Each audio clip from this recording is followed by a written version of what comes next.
Well, it's October 22nd, and I'm back in one of my clover plots.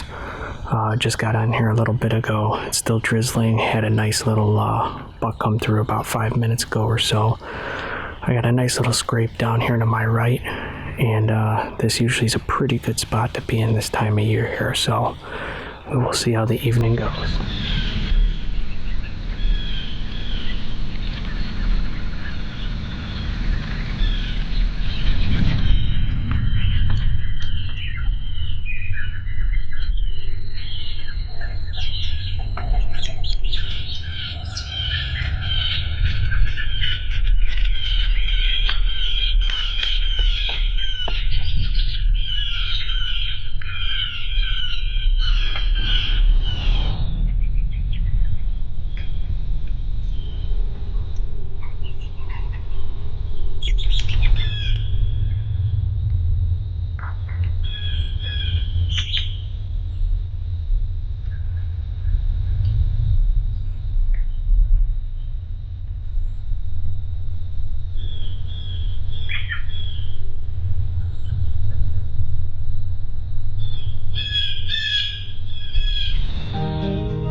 Well, I just shot a real nice buck here. He just came in working this scrape off to my right. He came in, and after working the scrape, came in about 10 yards from my tree. I went to draw back and he caught my movement. He moved back to about what I had marked at about 25 or so. I hit him a little high and ended up getting him in the spine, but I was able to get a second arrow in him right away, and he died within a couple minutes at the most. So he's down over there, and we're going to get down here in a second. We're going to go get a look at him.